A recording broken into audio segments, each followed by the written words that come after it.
June 11, 1944. The morning mist clung to the bocage like burial shroud, transforming the Norman countryside into a labyrinth of shadows and uncertain distances.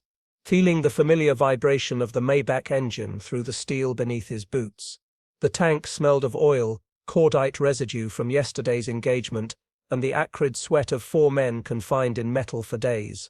Through the morning haze, the hedgerows rose like ancient fortress walls, their roots embedded in earth banks that had divided Norman fields for 1,000 years, their thick vegetation creating corridors and dead ends that turned every advance into blind navigation through nature's maze. Hartmann had been a panzer commander for 3 years. He had driven across the steppes of Russia, through the dust of Ukraine, across terrain where visibility extended to the horizon, and tank warfare followed the doctrinal principles taught at Putlos and Wunsdorf: maneuver, fire superiority, combined arms coordination across open ground, where the panzer's speed and gun range could be fully employed. The bocage violated every principle of terrain favorable to armor. Each field was a separate compartment, enclosed by hedgerows that grew from earthen banks 2 meters high, the vegetation so thick and ancient that centuries of growth had created barriers impenetrable to vision and nearly impenetrable to movement. The narrow lanes between fields created fatal funnels where a tank's maneuverability meant nothing, where superior optics and gun range provided no advantage, where the fundamental principles of armored warfare dissolved into something closer to medieval siege combat in vegetative fortresses. His crew was experienced, survivors of campaigns that had killed most of their original battalion. Feldwebel Klaus Meyer, the gunner, had been with him since Kursk. The driver, Unteroffizier Hans Weber, could coax the Panzer IV through terrain that would stop lesser operators. The loader and radio operator were newer, replacements for men who had died in Russia, but they had learned quickly or they would not have survived to reach France. Together they formed the kind of veteran crew that made German armor formations feared across every theater of the war, disciplined, technically proficient, capable of extraordinary performance when conditions allowed their training and experience to manifest. The mission was straightforward in concept. Advance through the bocage toward the American positions identified by reconnaissance, engage enemy armor if encountered, support the infantry in containing the Allied beachhead. But nothing in the Norman bocage was straightforward in execution. Every hedgerow might conceal American infantry. Every sunken lane might become a killing ground. Every field represented a separate tactical problem requiring solution before the advance could continue. Hartmann studied the map, correlating the geometric abstractions of military cartography with the chaotic reality of the terrain before him, trying to identify routes that would provide some advantage, some tactical opportunity in this nightmare landscape that negated every German armor doctrine. "Forward 20 meters, then halt," he ordered through the intercom.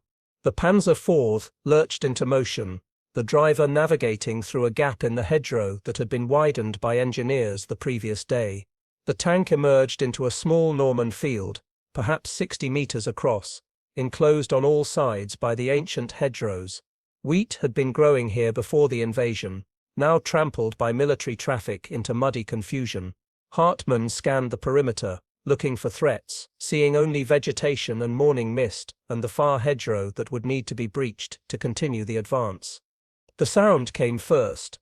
A sharp crack, like a branch breaking, acoustically insignificant compared to the sounds of conventional battle, then impact, not on his tank, but on the Panzer IV that had followed him into the field, commanded by Lieutenant Werner Koch, 23 years old, veteran of 8 months. The explosion was different from artillery, more focused, a shaped charge detonation that produced a distinctive crack and a jet of superheated metal that punched through armor plate like a nail through tin. Koch's tank shuddered, stopped.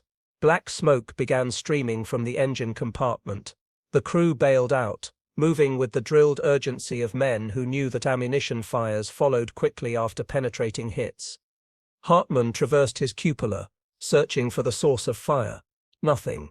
The hedgerow revealed no obvious position, no muzzle flash, no movement, but somewhere in that ancient vegetation, hidden in shadows and morning mist, an American soldier crouched with a weapon that had just killed a 30-ton fighting vehicle, with a single shot fired from a range where pistols were more common than tank guns. The realization settled into Hartmann's consciousness like ice water. They were fighting a new kind of battle, against a new kind of weapon, in terrain that negated every advantage German armor doctrine assumed. The hedgerow held its secrets, and death waited in the morning mist.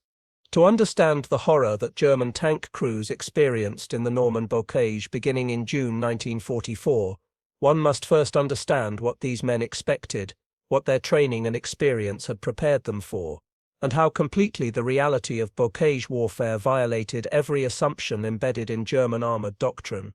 The German Panzer Arm entered World War II as arguably the most sophisticated armor force in the world, built upon doctrinal innovations developed during the interwar period, refined through combat experience in Poland, France, and the vast expanses of the Eastern Front. German armor doctrine emphasized mobility, concentration of force, combined arms coordination, and the employment of tanks in mass to achieve breakthrough and exploitation. These principles had delivered spectacular victories from 1939 through 1942, creating a reputation for invincibility that shaped Allied planning and German expectations alike. The men who crewed German tanks in 1944 were products of an extensive training system that emphasized technical proficiency, tactical flexibility, and initiative at every level of command. Training for panzer crews began at specialized schools, where men learned not just how to operate their vehicles, but how to think about armored warfare, how to read terrain for tactical advantage, how to coordinate with other arms, how to exploit breakthrough and respond to crisis. German tank commanders were trained to operate independently within the framework of mission-oriented orders, making tactical decisions based on battlefield conditions, rather than waiting for detailed instructions from higher command. This decentralized command philosophy, combined with technical proficiency and combat experience, made German armor units extraordinarily effective when conditions allowed their doctrine to function as designed. The typical German tank commander in Normandy in June 1944 was a veteran of the Eastern Front, where the nature of warfare had been fundamentally different from what he would encounter in the bocage. On the Russian steppes, visibility extended to the horizon.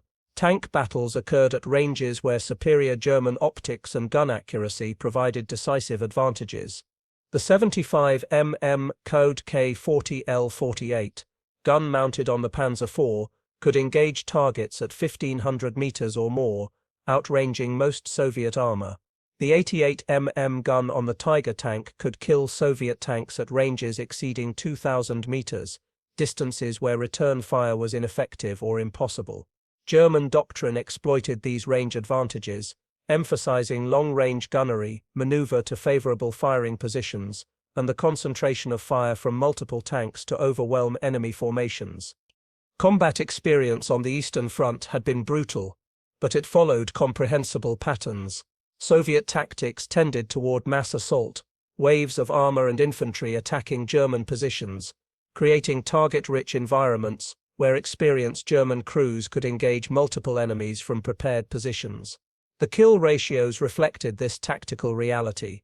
German tank units in Russia routinely achieved 5-to-1 or better exchange rates, with individual aces like Kurt Knispel, Otto Carius, and Michael Wittmann accumulating kill totals exceeding 100 enemy vehicles. These statistics were not merely propaganda, but reflected genuine tactical superiority when German armor could fight the kind of battle for which it was designed and trained. But the Norman bocage represented terrain and tactical conditions fundamentally different from anything in German training or Eastern Front experience.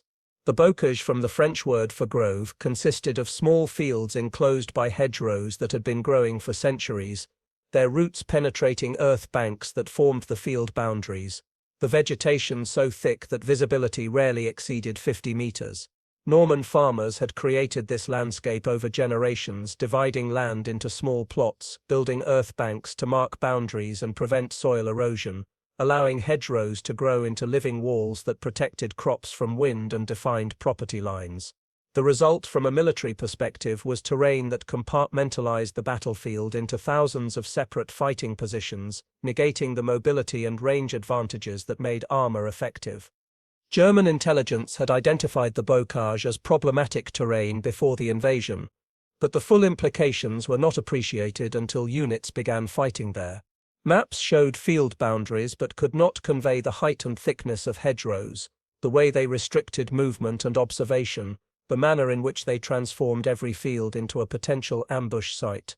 Tank commanders accustomed to scanning wide horizons found themselves navigating through corridors of vegetation, unable to see threats until they were practically on top of them, unable to employ the long-range gunnery that was their primary tactical advantage, forced to advance through predictable routes where ambush was not just possible but tactically inevitable.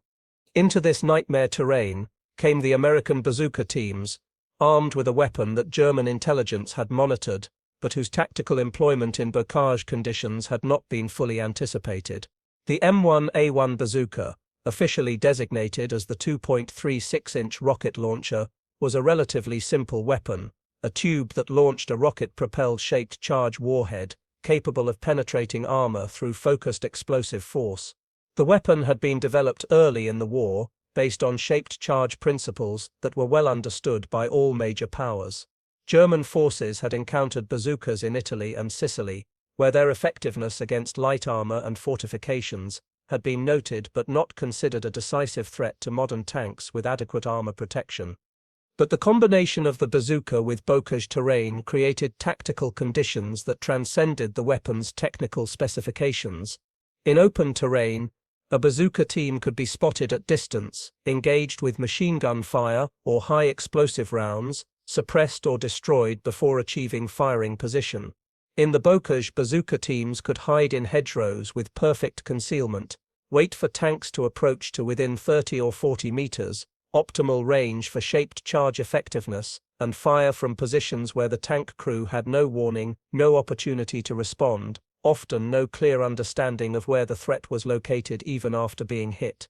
The tactical equation that had governed armor warfare since tanks first appeared on World War I battlefields, that tanks could dominate infantry through firepower and protection, was being inverted in Norman hedgerows, where invisible infantrymen with handheld weapons were killing 30-ton fighting vehicles with impunity.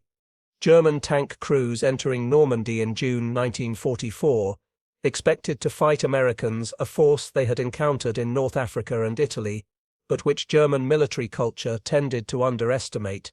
The prevailing assessment, shaped by Nazi ideology and early war experiences, was that American soldiers lacked the discipline and fighting spirit of German troops, that they were soft products of decadent democracy, overly dependent on material superiority, likely to collapse when faced with determined opposition. This assessment was not entirely without basis in early war experiences. American forces in North Africa had initially performed poorly at Kasserine Pass, demonstrating tactical naivete and insufficient combat aggression. But by mid-1944, American forces had evolved substantially, learning from early defeats, integrating combat lessons, developing tactical competence that German assessments had been slow to recognize. More fundamentally, German assessments had failed to appreciate how American material abundance and tactical flexibility would manifest in the specific conditions of bocage warfare. The United States entered the war with the world's largest industrial economy, capable of producing weapons in quantities that exceeded Axis production across all categories. This material superiority had been evident in every theater, manifesting in the seemingly endless stream of American equipment, tanks, trucks, artillery, aircraft, that flowed into combat zones through logistics networks that German forces could not match or interrupt. But quantity alone did not explain American tactical effectiveness in Normandy. Rather, it was the combination of material abundance with tactical adaptability and the willingness to innovate at every level of command that created a fighting force qualitatively different from what German assessments had predicted. The bazooka teams hiding in Norman hedgerows represented this combination perfectly. The weapons themselves were mass-produced. Over 400,000 bazookas manufactured during the war, issued widely to infantry units, available in quantities that allowed multiple teams per company. The rockets were equally abundant, with production measured in millions, allowing American infantry to employ bazookas liberally without the ammunition constraints that limited German use of similar weapons. But beyond material abundance, American infantry were trained and empowered to use bazookas aggressively and creatively, adapting tactics to terrain, operating independently within the framework of mission orders that emphasized initiative and flexibility. This was the force that German tank crews encountered in the bocage, not the soft, undisciplined army that German prejudice had predicted, but a materially abundant, tactically flexible force that had learned how to turn terrain disadvantages into tactical opportunities, that had armed its infantry with effective anti-armor weapons in quantities that ensured every tank advance would be contested, that had created through training and equipment a form of warfare where German advantages in tank quality and crew experience provided minimal benefit because the tactical conditions negated their employment. The first encounters between German armor and American bazooka teams in the bocage followed a pattern that would repeat hundreds of times across the weeks of the Normandy campaign. German tanks, advancing through narrow lanes or attempting to cross hedgerow-enclosed fields, would suddenly come under fire from invisible positions at close range. The first indication of attack was often the sound of the bazooka firing, a distinctive crack followed by the whoosh of the rocket motor, and then impact, the shaped charge detonation, creating a focused jet of superheated metal that could penetrate armor at velocities exceeding 8,000 meters per second, temperatures exceeding 3,000 degrees Celsius. For German crews, the experience violated every expectation of how tank combat should unfold. In conventional armor warfare, engagement began at distance. Crews would spot enemy vehicles, estimate range, traverse the turret, achieve firing solution, engage. The process was technical, almost mechanical, mediated by optics and gunnery computers, occurring at ranges where the enemy was an abstraction more than an immediate physical threat. Even in close combat, when tanks fought at ranges under 100 meters, the engagement followed predictable patterns: movement, positioning, exchange of fire with visible enemies whose location and capabilities could be assessed and countered.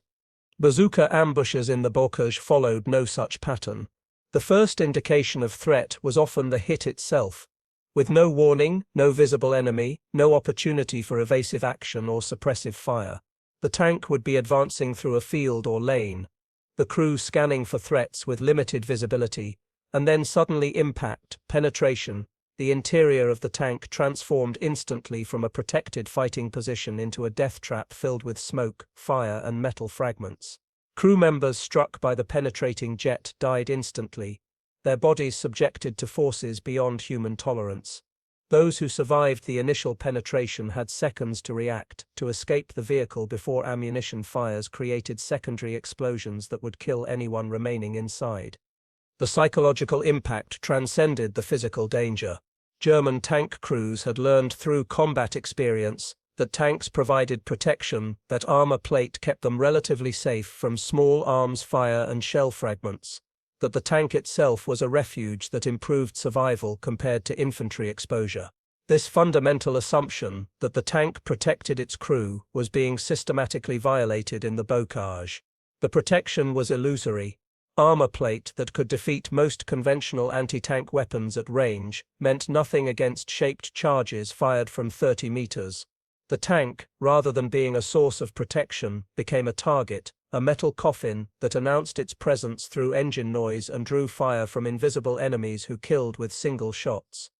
Contemporary German combat reports document this psychological transformation with clinical precision. Tank crews exhibiting signs of severe combat fatigue after 3 to 5 days of bocage operations, noted one divisional medical officer in a report dated June 18, 1944. Symptoms include hypervigilance, inability to sleep, extreme startle response to any sudden sound, reluctance to enter tank or to button hatches when operating in hedgerow terrain. Men who previously demonstrated courage under fire in Russia now showing signs of psychological breakdown when ordered into bocage advance. Recommend rotation policy and psychiatric intervention, but personnel shortages make implementation impossible. The comparison to Eastern Front combat was explicit in many reports and personal accounts. In Russia we feared the enemy, but we understood the battle, wrote one panzer commander in a letter intercepted by Allied intelligence. We could see the Soviet tanks, could maneuver, could fight. Here in Normandy, we fight ghosts. The hedgerows hide the enemy perfectly. They fire once and vanish. We cannot see them to return fire. We advance knowing that each field might be the place where we die, with no ability to prevent it, no way to fight back. Men who survived years in Russia are breaking after days in the bocage. The tactical helplessness was compounded by the physical characteristics of the terrain itself. In open terrain, when a tank came under fire, standard doctrine called for immediate action, back up to create distance, traverse turret toward threat, lay suppressive fire with machine guns and main gun, coordinate with supporting elements to locate and destroy the threat. In the bocage, these responses were often impossible or ineffective. Backing up meant navigating blind through narrow lanes with high banks on both sides, risking throwing a track or getting stuck. Traversing the turret was limited by the hedgerows that rose above the tank, blocking rotation beyond narrow angles. Suppressive fire into hedgerows was largely futile. The vegetation was so thick that machine gun fire simply shredded leaves without reaching hidden infantry, and high explosive shells detonated in the branches without effect on troops concealed in the earth banks below. American bazooka teams, through training and combat experience, learned to exploit these German tactical limitations with devastating effectiveness. The typical engagement followed a pattern refined through repetition. Teams would position in hedgerows along predicted German approach routes, concealing themselves in the earth banks or thick vegetation with fields of fire covering likely avenues of advance. They would wait, sometimes for hours, as German infantry swept the area or tanks probed forward cautiously. Then, when a tank entered the killing zone, typically the middle of a field where it could not quickly reverse to cover, the team would fire from minimum range, aiming for vulnerable areas where armor was thinnest: the side hull, the rear engine compartment, the turret ring. The 2.36-inch bazooka rocket, while less powerful than later anti-tank weapons, was capable of penetrating approximately 75 to 100 mm of armor under optimal conditions, sufficient to defeat the side and rear armor of most German tanks at close range. The Panzer IV, the most common German tank in Normandy, had 50 mm of side armor, easily penetrated by bazooka fire at typical engagement ranges. Even the more heavily armored Panther and Tiger tanks, which had virtually impenetrable front armor, were vulnerable to flank and rear shots that bazookas could achieve given the bocage's close-range engagement conditions. After firing, American bazooka teams would immediately relocate, moving through the hedgerows to new positions, making counterfire difficult even if German forces could identify the firing location. The hedgerows themselves facilitated this mobility. Infantry could move through gaps, along covered routes, from hedgerow to hedgerow with far greater ease than tanks could pursue.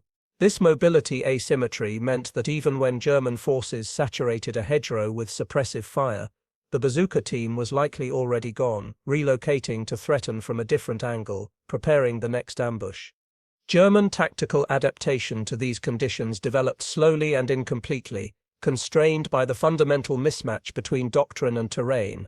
Some units attempted to advance with infantry screening ahead of tanks, a reversal of the normal combined arms approach where tanks led and infantry followed under armor protection.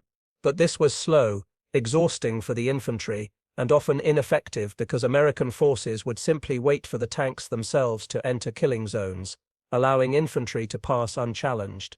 Other units tried saturating likely ambush positions with preparatory fire before advancing, but ammunition constraints and the impossibility of covering every potential firing position made this approach unsustainable.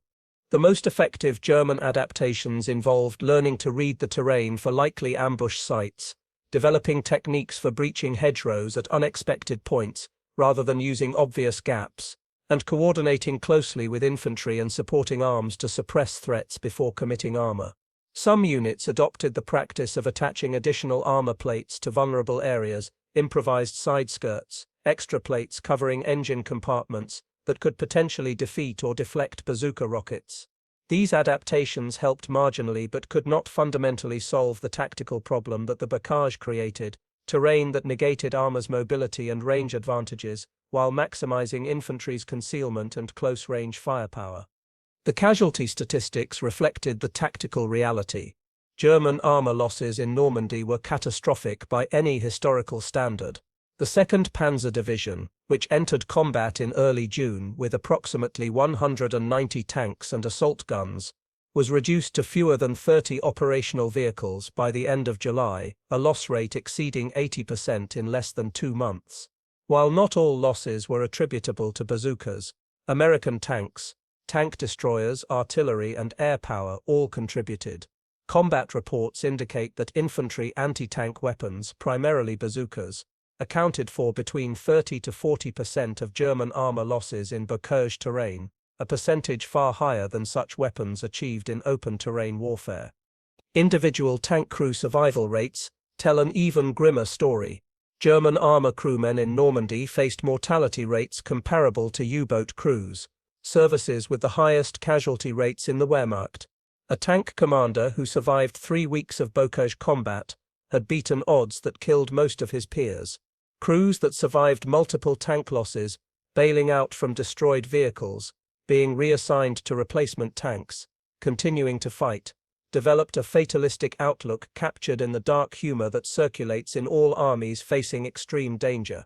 Lightning war has become snail war, one veteran crew commander remarked to a replacement officer, and snails make easy targets for the Americans hiding in every bush.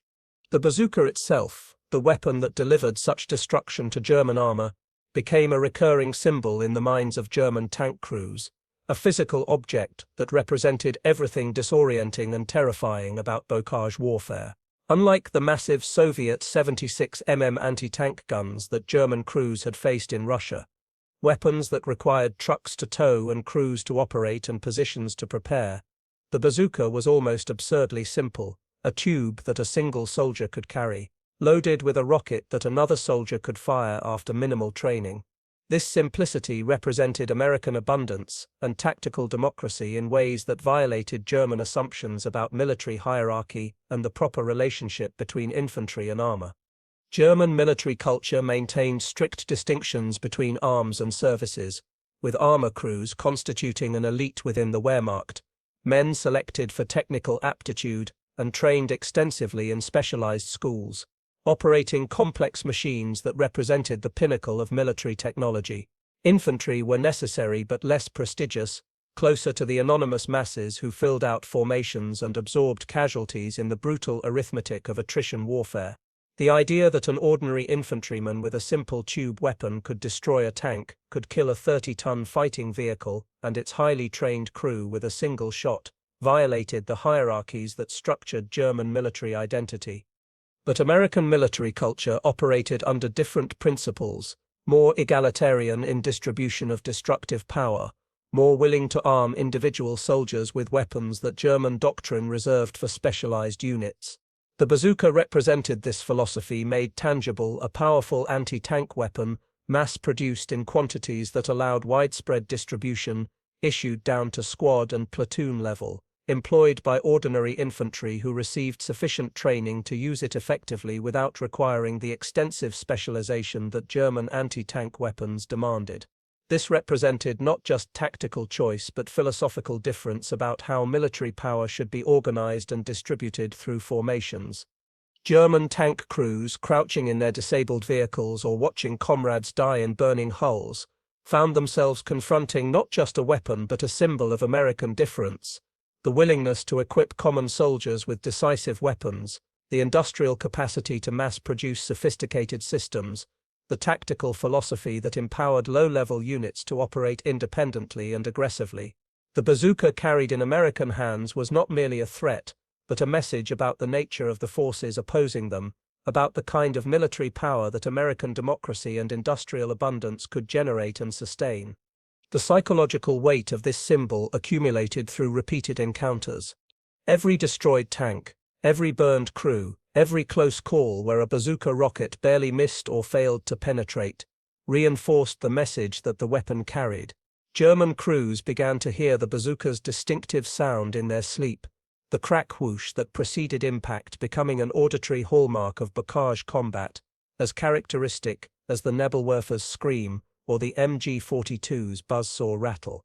The sound meant danger, meant the invisible enemy had found them, meant seconds remained before the shaped charge jet would attempt to penetrate their armor and transform the tank interior into hell.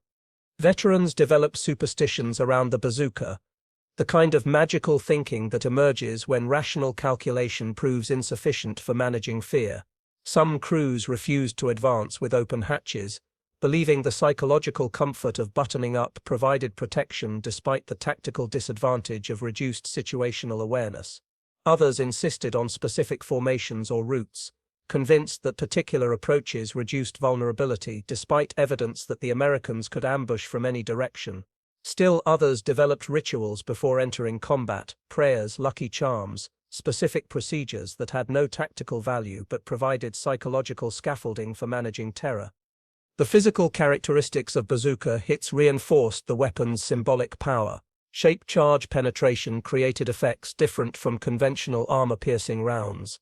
Rather than punching a clean hole through armor plate, shaped charges formed a jet of molten metal that burned through armor, creating a spray of molten particles and metal fragments inside the tank.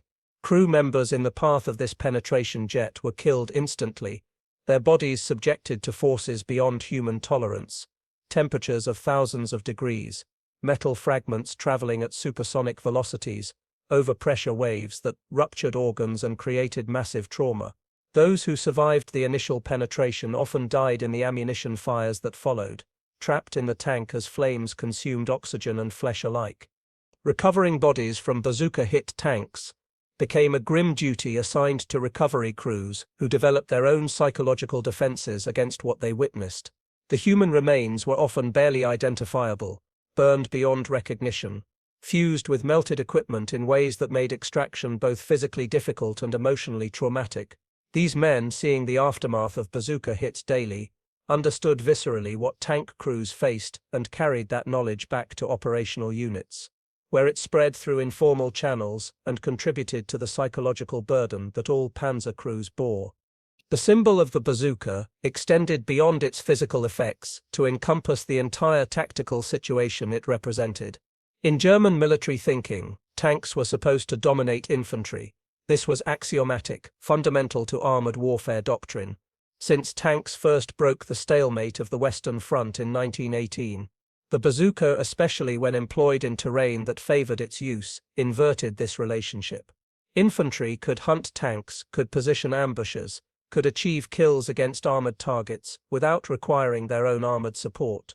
This inversion violated something fundamental in how German armor crews understood their role and their relationship to the broader battlefield. Personal accounts from German tank commanders document this psychological dislocation with remarkable consistency. "We are the hunted now, not the hunters," wrote one officer in his diary in late June 1944. "In Russia, we stalked Soviet tanks like predators, using superior optics and gunnery to kill from distance. Here, the Americans stalk us. We do not see them until they fire, and by then it is too late. The tank provides no protection, only makes us targets. We would be safer as infantry, where at least we could take cover in the hedgerows rather than sitting in 30 tons of metal waiting for the rocket that will burn us alive." Another account, from a letter written by an enlisted crewman to his family, captured the existential quality of the fear. "You asked if we are safe in our tanks. I wish I could say yes. The truth is that the tank is a coffin with an engine. The Americans have weapons that destroy tanks with ease, and they hide everywhere in this cursed countryside. Every day more of our comrades die, burned alive, torn apart by explosions, killed by weapons they never saw, fired by enemies they never saw positioned. We continue because we must, because orders demand it and duty requires it. But do not imagine we feel safe. We feel like mice being watched by unseen cats, waiting for the pounce that will end everything." The bazooka became, in these accounts, and in the collective psychology of German armor units in Normandy, more than a weapon. It became the embodiment of everything terrifying and incomprehensible about the battle they were fighting: the invisible enemy, the negation of tactical advantage, the transformation of their protective armor into a death trap, the evidence of American material abundance and tactical competence that exceeded German expectations. When veterans spoke of the bocage in later years, the bazooka featured prominently in their narratives, not as a technical detail but as a central character in the story of their terror and transformation. As June yielded to July and the Battle of Normandy ground through its brutal arithmetic of attrition, German tank crews underwent a transformation in their understanding of warfare, their assessment of American capabilities, and their beliefs about the war's likely outcome. This transformation was not sudden or complete. Military institutions and personal identities resist rapid change, especially changes that require acknowledging previous errors or accepting uncomfortable truths. But the accumulating evidence of combat experience, the daily reality of casualties and destruction, the visceral understanding that came from surviving repeated encounters with American firepower in terrain that negated German advantages, gradually eroded the assumptions and assessments that had shaped German expectations. The most fundamental transformation involved recognition that American forces were not the soft, poorly trained, materially dependent, but tactically incompetent enemy that German assessment had predicted. The soldiers hiding in hedgerows with bazookas, the tank crews engaging German armor with aggressive tactics, the artillery that could rapidly concentrate fire from multiple batteries on identified targets, the infantry that pressed attacks despite casualties. These were not the actions of a demoralized, poorly led force. They represented competent, aggressive, well-supplied formations that had learned how to fight effectively and how to exploit both their material advantages and the tactical opportunities that terrain provided. German combat reports from late June and July document this reassessment with increasing explicitness. Enemy infantry demonstrates high proficiency with anti-tank weapons, noted one regimental after-action report from July 8.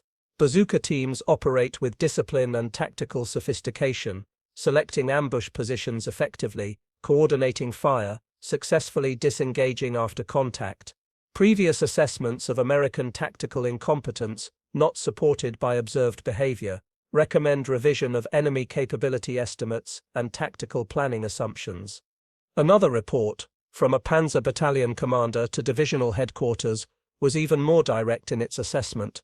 "We are fighting an enemy who has adapted to this terrain better than we have. Their infantry armor coordination is effective. Their anti-tank weapons are adequate and employed with skill. Most critically, their material abundance allows them to sustain operations at intensity we cannot match. Tank losses to all causes now exceed 60% of battalion strength. Replacement vehicles arriving in insufficient numbers to maintain operational effectiveness. Without significant reinforcement or tactical change, continued operations in present sector not sustainable beyond 2 weeks."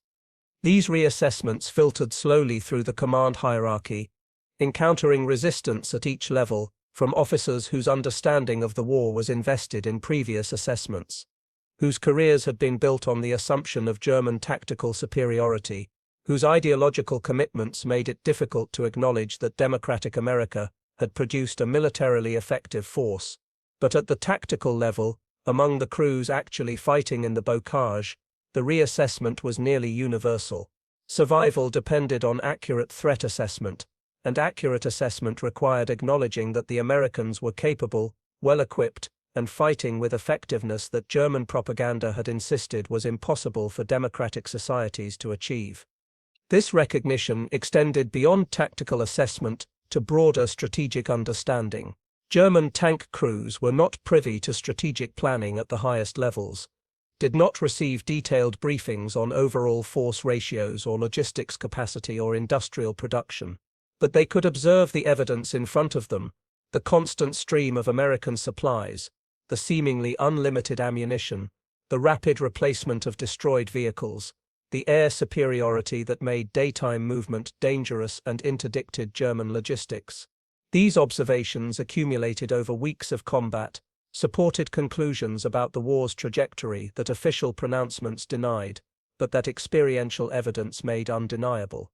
"We are losing this war," wrote one tank commander in a diary entry from mid-July, remarkable for its explicit acknowledgement of strategic reality.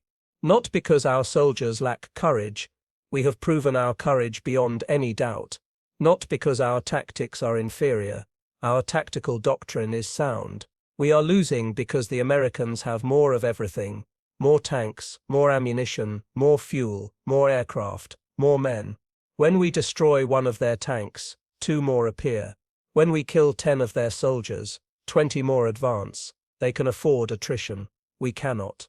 This is mathematics, not ideology, and mathematics does not care about our will to fight.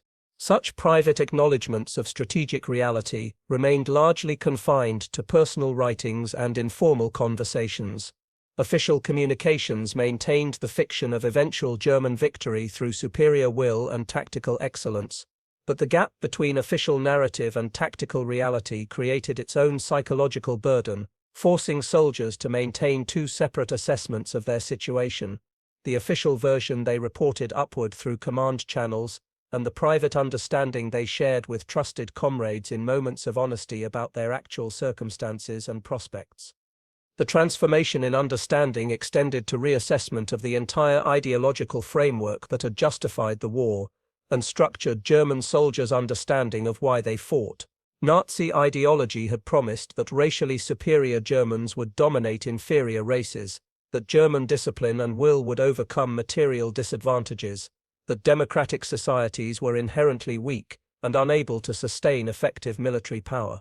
The bocage experience systematically refuted each of these premises. The Americans fighting in the hedgerows demonstrated neither inferiority nor weakness. Their democratic political system had somehow produced a military force that was tactically effective, materially abundant, and strategically ascendant. The ideology that had promised German victory through racial and cultural superiority was collapsing under the weight of empirical evidence to the contrary. This ideological crisis affected individual soldiers differently depending on their depth of commitment to National Socialism. True believers, those whose identity was thoroughly integrated with Nazi ideology, experienced profound cognitive dissonance. The evidence of their senses contradicted fundamental beliefs about reality. Some resolved this dissonance through denial, attributing setbacks to temporary factors, maintaining faith that eventual victory remained possible despite mounting evidence to the contrary. Others experienced genuine psychological crisis, their understanding of self and world undermined by the gap between ideological promise and observed reality. For many German soldiers, particularly those whose commitment to National Socialism had always been more pragmatic than ideological, the bocage experience confirmed suspicions they had harbored but not voiced. They had fought because they were soldiers, and fighting was their duty, because their comrades depended on them, because desertion or refusal meant death and service offered at least possibility of survival. The ideology had always been separate from the immediate motivations of combat. The recognition that the ideology was failing did not immediately undermine these more basic motivations. They continued to fight for each other, for survival, because the alternatives to continued fighting were worse. But it drained the conflict of any transcendent meaning beyond immediate necessity. A conversation recorded by one German officer in his memoir captures this evolution in attitude. A young replacement tank commander newly arrived from training in Germany asked a veteran crew commander whether they would win the war. The veteran's response was carefully calibrated to avoid explicit defeatism while acknowledging reality. "We will win the next battle if we fight skillfully and fortune favors us. We will survive tomorrow if we are careful and lucky. Beyond that, I do not speculate. Worry about what you can control, your crew, your tank, your immediate tactical situation. The rest is for generals and politicians to determine, and neither you nor I can influence it." This retreat to immediate tactical concerns represented a form of psychological adaptation to circumstances that could not be changed and futures that could not be controlled. If strategic victory was implausible and ideological certainties were crumbling, what remained was the immediate human reality of small unit cohesion, the bonds between crew members, the duty to comrades who depended on each other for survival. These remained real and meaningful, even when broader justifications for the war dissolved under scrutiny. The transformation in German tank crews' understanding manifested physically in how they approached combat. The aggressive tactical initiative that had characterized German armor operations in the early war gave way to caution born of bitter experience. Crews advanced reluctantly into bocage terrain, expecting ambush, hyper-vigilant for any indication of threat. The bold maneuvers and exploitation operations that doctrine prescribed were replaced by methodical, grinding advances that minimized exposure and maximized supporting fire. The transformation was tactically necessary. Aggressive operations in bocage terrain were suicidal, but it represented a psychological shift from offensive to defensive mentality, from seeking decision to avoiding destruction, from confidence in tactical superiority to fear of ubiquitous threat. Allied intelligence officers, interrogating German prisoners, noted this transformation with interest. Prisoner morale appears fragmented, noted one interrogation report from late July. Subjects express continued loyalty to comrades and determination to perform military duty, but show signs of doubt regarding strategic situation and ideological certainty. Multiple prisoners referenced American material superiority and tactical effectiveness, with respect that contrasts sharply with earlier prisoners' dismissive attitudes. Assessment: German tactical units retain considerable fighting capability driven by professional competence and unit cohesion, but strategic confidence has deteriorated substantially. Implications for Allied operations: enemy will continue to resist effectively, but lacks offensive spirit and strategic initiative observed in earlier campaigns. This assessment, while clinically phrased, captured the essence of the transformation. German tank crews in Normandy remained dangerous opponents, capable of extraordinary tactical performance when conditions allowed their skills and training to manifest. But they were fighting defensively, reactively, without confidence in ultimate victory, motivated by duty and survival rather than ideological conviction or strategic purpose. The bazooka, hiding in every hedgerow, had become both the practical means of their destruction and the symbol of their psychological transformation, from conquerors confident in their superiority to survivors, clinging to tactical competence in a war they no longer believed they would win. The relationship between German tank crews and the bocage terrain itself underwent its own evolution as the campaign progressed. Initially viewed as merely difficult terrain that complicated operations, the hedgerow landscape gradually assumed an almost malevolent character in German consciousness, a hostile environment that actively conspired with the enemy to negate German advantages and multiply German vulnerabilities. The ancient Norman fields, cultivated for centuries by French farmers with no thought for future military operations, had become a tactical nightmare that transformed every German strength into liability and every American advantage into decisive superiority. The hedgerows themselves, those earthen banks topped with centuries of vegetative growth, represented in their physical structure a perfect negation of armored warfare principles. Tanks required maneuver space to exploit mobility, required clear sightlines to employ superior gunnery, required terrain that allowed concentration of forces for breakthrough operations. The bocage denied all of these requirements. Each field was a separate enclosed space, accessible only through narrow gaps that channeled movement into predictable routes. Visibility rarely exceeded 50 meters, negating the advantage of superior German optics that could identify targets at 5 times that distance in open terrain. Concentration of forces was impossible when terrain divided battalions into company-sized elements, or smaller, each fighting its own isolated battle with minimal support from adjacent units. German military engineering attempted to mitigate these terrain disadvantages through various expedients. Some units employed explosive charges to blast new gaps through hedgerows, creating unexpected access points that might avoid American ambushes positioned to cover the obvious openings.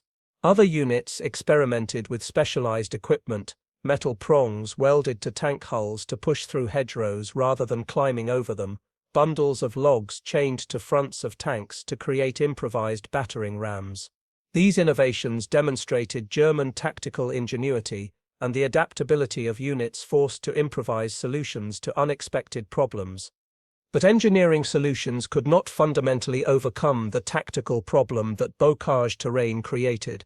Even with modified equipment or new breaching techniques, German armor remained constrained by terrain that favored defense over offense, that privileged concealment over maneuver, that allowed small forces to achieve effects disproportionate to their size by exploiting natural advantages. American forces, fighting defensively in the bocage through much of June and early July, could position bazooka teams with natural cover and concealment, that no amount of German engineering could negate. Every hedgerow remained a potential ambush site. Every field remained a killing ground. Every advance remained an exercise in controlled terror where the next moment might bring the crack whoosh of a bazooka launch and the end of everything. The psychological toll of operating in this environment accumulated in ways that statistical casualty figures could not fully capture. Tank crews developed symptoms that military medicine of the era classified as combat fatigue, but that contemporary understanding would recognize as trauma responses, hypervigilance, insomnia, exaggerated startle responses, emotional numbing, intrusive memories of combat trauma. These symptoms were not signs of cowardice or weakness, but normal psychological responses to abnormal stress, the stress of daily exposure to mortal danger that could not be controlled through skill or courage, the stress of watching comrades die in ways that could not be prevented or avenged, the stress of knowing that survival was largely a matter of chance rather than competence. German military medicine in 1944 had limited conceptual framework for addressing psychological trauma. The prevailing view, shaped by ideology and traditional military culture, was that willpower and discipline should be sufficient to overcome psychological distress, that mental breakdown represented failure of character rather than expectable response to overwhelming stress.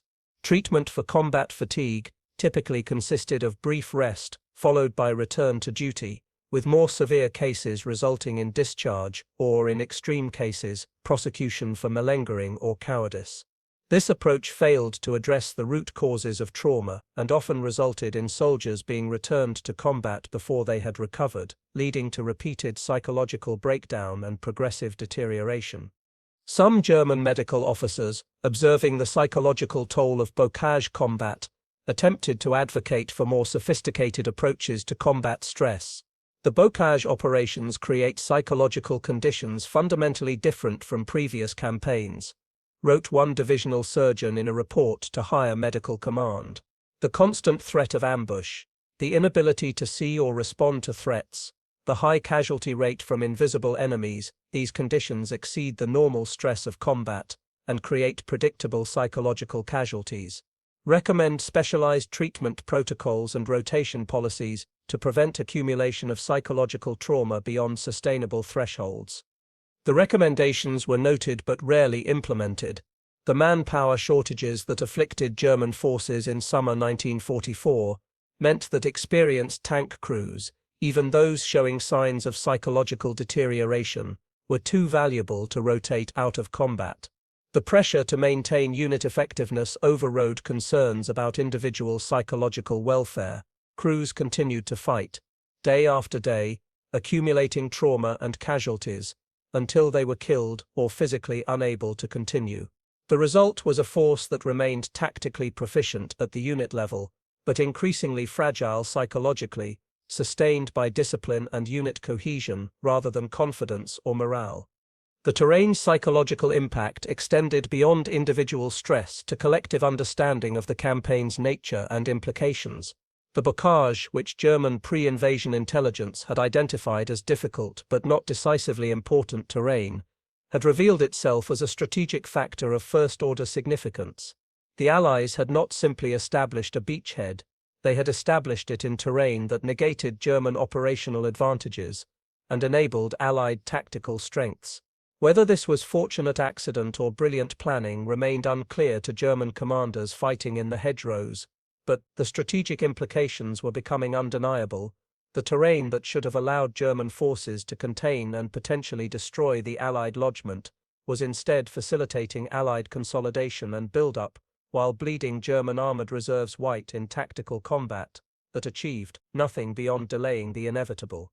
Some German officers, particularly those at higher command levels who could observe the broader operational picture, recognized the strategic trap that the bocage represented. Fighting in terrain that favored the defender allowed Americans to inflict disproportionate casualties on German attackers, while the Americans themselves defended and built up overwhelming material superiority. But refusing to attack meant ceding the initiative entirely and allowing the Allies to break out when and where they chose. The operational dilemma had no good solution within German means to implement. lacking the material resources to achieve decisive success and constrained by terrain that nullified tactical superiority, German forces were trapped in a campaign of attrition they could not win. This strategic understanding, filtering down through command channels to tactical units, contributed to the psychological burden that all German soldiers bore. They were fighting battles they could win tactically while losing a campaign they could not win strategically, expending lives and equipment to delay an outcome that grew more certain with each day of combat.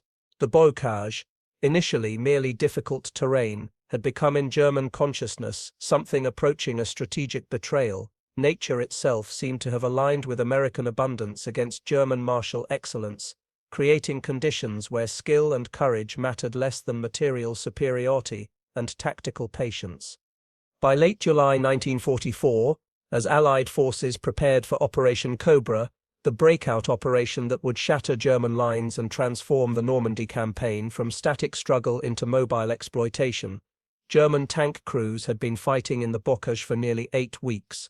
Those who survived that period had been transformed by the experience, their understanding of warfare fundamentally altered, their assessment of American capabilities radically revised, their confidence in German victory thoroughly undermined.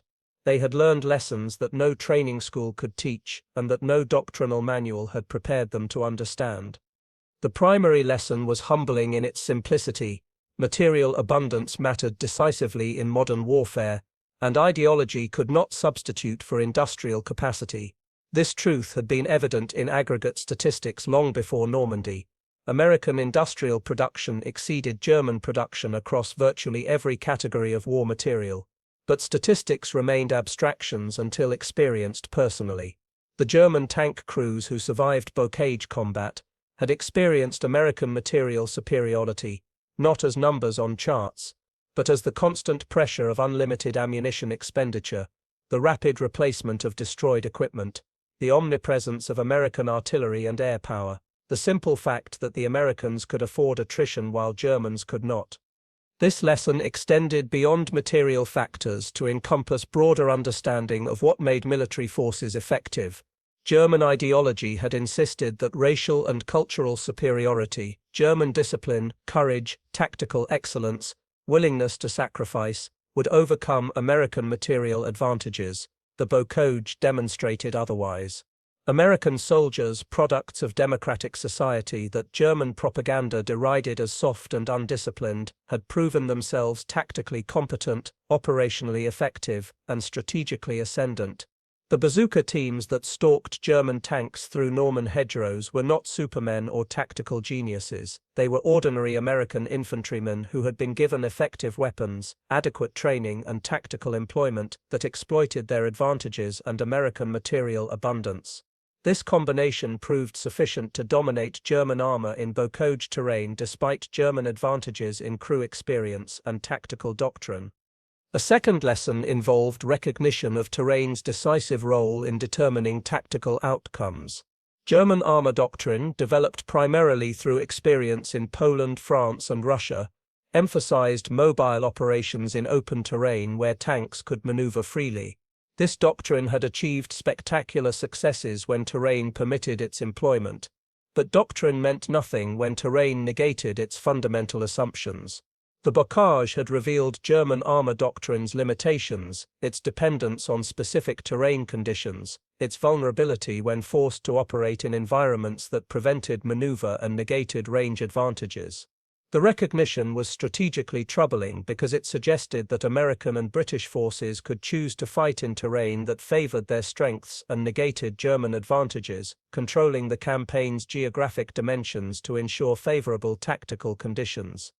A third lesson concerned the nature of defensive warfare and the difficulties of attacking a well-supplied enemy in favorable terrain. German military culture had long emphasized offensive operations, Bewegungskrieg, maneuver warfare, breakthrough, and exploitation. Defensive operations were necessary at times, but considered less prestigious, temporary expedients until offensive action became possible. The Normandy campaign forced German forces into sustained defensive operations, under conditions that revealed how difficult such warfare was against an enemy with material superiority. Every defensive position, no matter how well prepared, could be overwhelmed by concentrated firepower. Every counterattack bled forces that could not be replaced. Every day of defensive success merely delayed outcomes rather than preventing them. The lesson was that defense alone could not win campaigns, but offense was impossible without resources that Germany no longer possessed in sufficient quantity. These lessons accumulated into a broader recognition that the war was unwinnable through military means, that strategic defeat was now a matter of timing rather than possibility. This recognition remained largely private, shared among trusted comrades rather than expressed in official channels, but it was widespread among veterans of bocage combat. They had seen too much, lost too many comrades, experienced too clearly the gap between German capabilities and American material power to maintain illusions about eventual victory. What remained was duty, loyalty to comrades, professional pride in tactical competence, and the fundamental human instinct for survival, sufficient motivations to continue fighting, but insufficient to restore confidence in strategic success.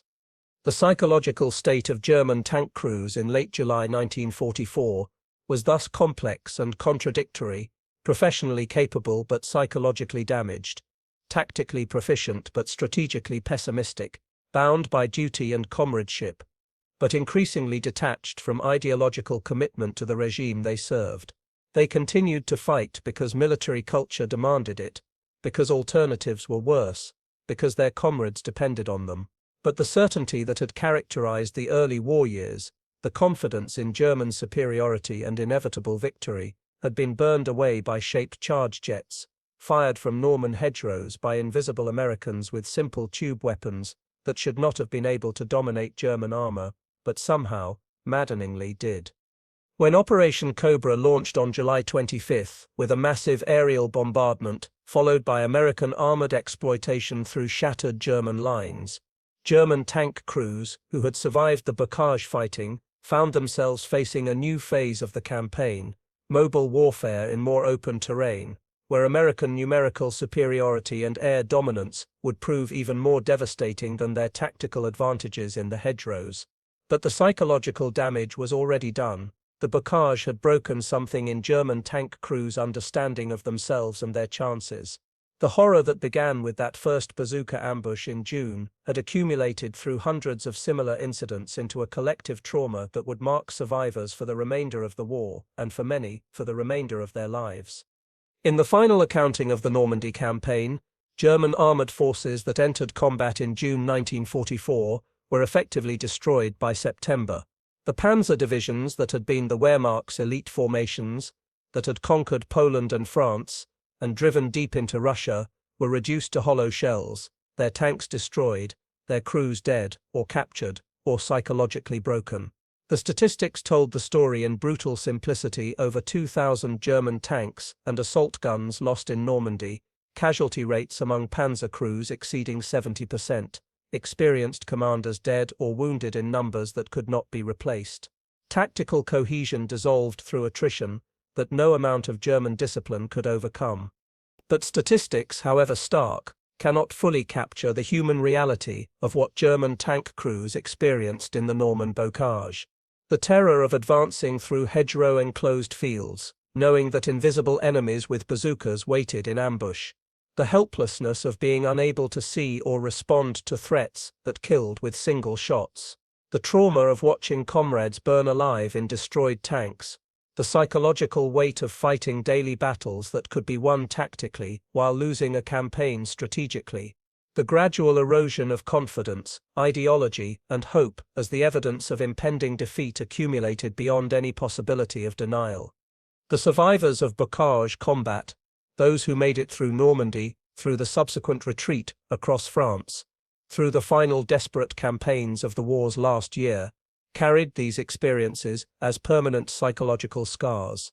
Post-war interviews and memoirs reveal common patterns: intrusive memories of specific ambushes or losses, guilt about comrades who died while they survived, anger at commanders and politicians who had led them into unwinnable campaigns, complicated feelings about their own service to a regime whose criminal nature became undeniable after the war.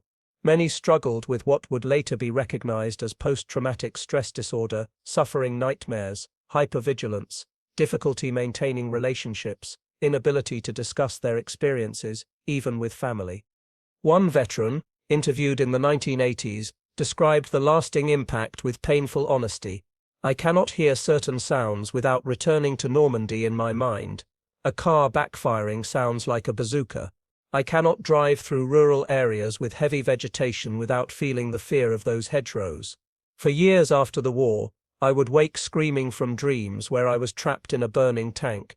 I have lived 40 years since the war ended, but part of me remains in that field in Normandy, waiting for the rocket that will come from nowhere and end everything. Another veteran spoke of the symbolic weight the bazooka retained in his memory. "Of all the weapons I encountered in the war, Russian T-34, AS, American Shermans, British artillery, it is the bazooka I remember most clearly. Not because it was the most powerful weapon, but because of what it represented. It represented our helplessness. It represented our helplessness. It represented American abundance. They had so many of these weapons, so many rockets, that they could ambush every tank. It represented the end of our superiority. When I think of why we lost the war, I think of that sound, the crack whoosh of the bazooka launch, and the moment of terror before the impact when you knew death was coming and could do nothing to prevent it." These personal testimonies, painful in their honesty, reveal how specific military experiences become embedded in individual psychology, how tactical events resonate through entire lifetimes, how the tools of warfare, in this case the bazooka, can become symbols that concentrate and represent complex historical and psychological realities. For the German tank crews who fought in Normandy, the bazooka was more than a weapon. It was an emblem of their transformation from conquerors to victims, from tactical superiority to strategic defeat, from ideological certainty to disillusioned recognition of truths that ideology had obscured. The historical significance of the bazooka's employment in the Norman bocage extends beyond the immediate tactical outcomes of the Normandy campaign to broader questions about military innovation, the relationship between technology and tactics, and the ways specific weapons come to symbolize larger historical transformations. The bazooka itself was not a revolutionary weapon. Shaped charge principles were well understood. Similar weapons existed in other armies, and the technical specifications were not particularly impressive compared to dedicated anti-tank guns. What made the bazooka significant was not its technical sophistication, but its tactical employment, how American forces used the weapon, the terrain they used it in, and the integration of the weapon into infantry tactics that exploited its strengths while minimizing its limitations. This distinction between technical capability and tactical employment represents a crucial lesson in military history, that weapons are not deterministic, but are given meaning and effectiveness through how they are used, by whom, in what circumstances. The bazooka in open terrain against well-supported tanks was a marginal threat. The bazooka in bocage terrain against isolated tanks was a decisive weapon. The difference lay not in the weapon itself, but in the tactical context of its employment, and the degree to which that context allowed the weapon's strengths to manifest while limiting its weaknesses.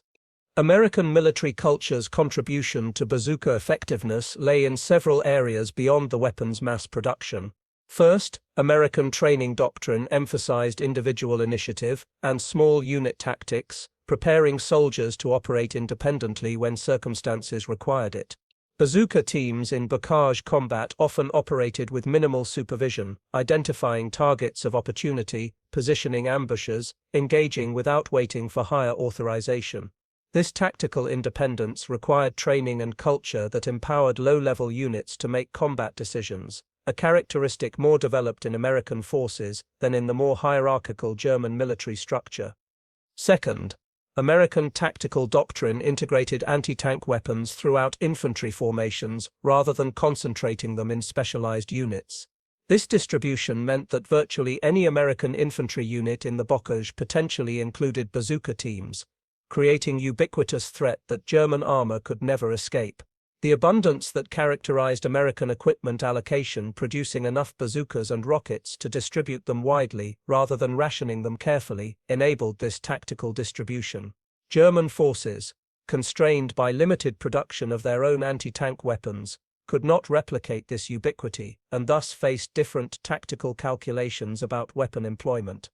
Third, American forces proved tactically adaptable in learning how to use bazookas effectively in bocage terrain.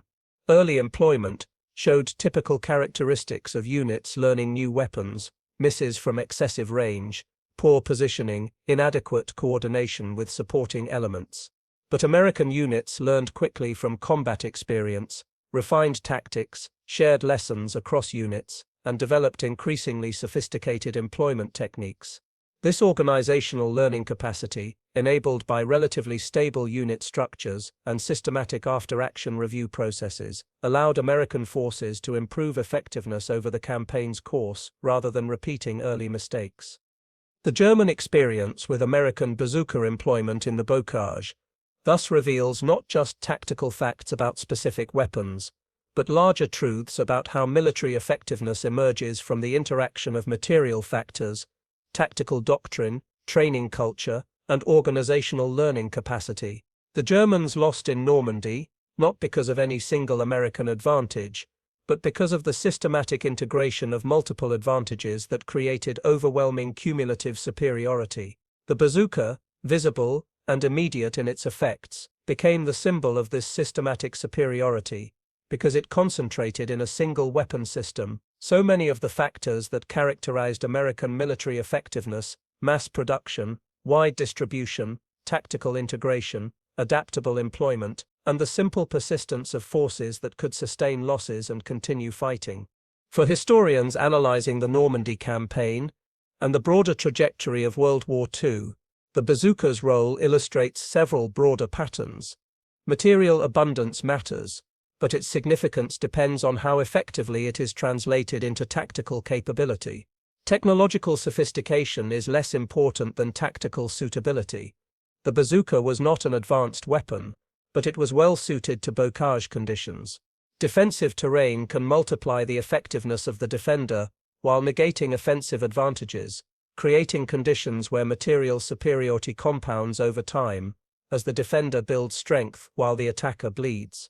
Psychological factors, morale, confidence, belief in strategic possibility, are not independent of material conditions, but are shaped by them, and prolonged combat under unfavorable material balance degrades psychological resilience, regardless of cultural factors or ideological commitment. These historical lessons, derived from analysis of how German tank crews experienced American bazooka employment in Norman hedgerows, extend beyond their specific historical context to illuminate broader questions about warfare, technology, and the material foundations of military power. The specifics change, the weapons evolve, the terrain differs, the armies wear different uniforms, but the fundamental dynamics remain relevant for understanding how tactical events shape strategic outcomes, how material factors constrain options and determine possibilities, and how the experience of combat transforms those who endure it. The bocage countryside of Normandy today bears little trace of the terrible summer of 1944. The hedgerows remain, ancient and enduring, dividing fields in patterns that have persisted for centuries, and will likely persist for centuries more. French farmers cultivate their land, tourists visit the beaches and memorials. The physical scars of combat have long since been absorbed into the landscape. But in the memories of the few remaining veterans, in the historical records preserved in archives, in the analytical work of military historians, the experience of German tank crews in the Norman bocage remains vivid and significant, a concentrated episode of combat that illuminates larger truths about warfare, about the sources of military effectiveness, about the relationship between material power and historical outcomes. The bazooka that terrorized German tank crews through those weeks of hedgerow combat has long since become obsolete, replaced by more sophisticated anti-tank weapons, wire-guided missiles, top-attack munitions, kinetic energy penetrators that render even the heaviest armor vulnerable. But the fundamental dynamic that the bazooka represented in 1944 endures in contemporary warfare: the persistent challenge of integrating infantry and armor, the decisive importance of terrain in shaping tactical outcomes, The advantage that defensive forces enjoy when fighting in terrain that negates offensive mobility, the way simple weapons effectively employed can achieve effects disproportionate to their technical sophistication. For the German veterans who survived the bocage, the experience became a defining memory that shaped their understanding of the war and their relationship to German history.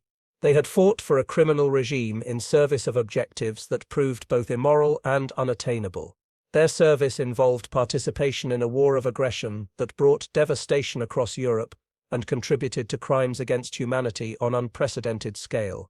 These moral facts were inescapable and required German society to grapple with questions of responsibility, guilt, and historical reckoning that remain unresolved and contested. Yet within this morally compromised context, the individual experience of German tank crews in Normandy retained human dimensions that transcended political judgment. The bonds of comradeship, the technical excellence of professional soldiers, the courage required to advance into fire, the trauma of combat that left permanent psychological scars. Historical understanding requires holding these realities in tension, acknowledging that these men served an evil cause, while recognizing their experiences as genuinely terrible, condemning the war's purposes, while understanding the human dimensions of its conduct, judging the regime harshly, while treating individual soldiers with the complexity their experiences deserve. The transformation that German tank crews underwent in the Norman bocage, from confidence to fear, from tactical superiority to desperate defense, from ideological certainty to disillusioned recognition, represented in microcosm the larger transformation of Germany itself through the war's course. The nation that had entered the war in 1939, with aggressive expansion and confidence in racial superiority, would exit in 1945 utterly defeated, its cities destroyed, its regime discredited, its population traumatized. The arc from triumph to catastrophe was traced in countless individual trajectories like those of the tank crews, who learned in Norman hedgerows that ideology could not substitute for material power, that courage could not overcome industrial disparity, that the war they had been told they were winning was in fact irreversibly lost. In the final reflection, the story of German tank crews horrified by American bazooka teams hidden in French hedges is not primarily a story about weapons or tactics, though it includes both. It is fundamentally a story about the collision between expectation and reality, between ideological belief and empirical evidence, between the world as propaganda described it and the world as it actually existed. The German tank crews expected to face an inferior enemy in terrain that, while difficult, could be overcome through superior German tactical excellence. Instead, they encountered a competent, well-equipped enemy fighting in terrain that turned German strengths into liabilities and American advantages into decisive superiority. The bazooka, that simple tube weapon carried by American infantrymen in Norman hedgerows, became the physical embodiment of this collision between expectation and reality. Each crack whoosh of its launch, each shaped charge detonation that killed another German crew, was a message about the real nature of the conflict, not a contest between racial essences or cultural superiorities, but a grinding material struggle where industrial capacity, tactical adaptability, and strategic patience would ultimately determine outcomes regardless of individual courage or tactical excellence. The thunder that German crews heard in those hedgerows was not merely the sound of bazookas firing, but the sound of their certainties collapsing, their ideology failing, their world transforming. They learned, at terrible cost, truths about power and war that no amount of propaganda could obscure once experienced directly. Those who survived carried those truths through the remainder of the war, through defeat and occupation, through the difficult decades of post-war rebuilding and historical reckoning, through old age and the gradual transformation of memory into history. The hedgerows of Normandy held thunder that summer of 1944, thunder that announced not just tactical defeat in specific engagements, but the larger historical transformation that was destroying the world German soldiers had known and creating, through violence and suffering on unprecedented scale, the post-war order that would follow. The individual German tank crews who experienced that thunder could not see the full historical scope of what they were living through. They knew only the immediate reality, the terror of the ambush, the helplessness of being hunted, the trauma of watching comrades die, the dawning recognition that they were losing a war they had been promised they would win.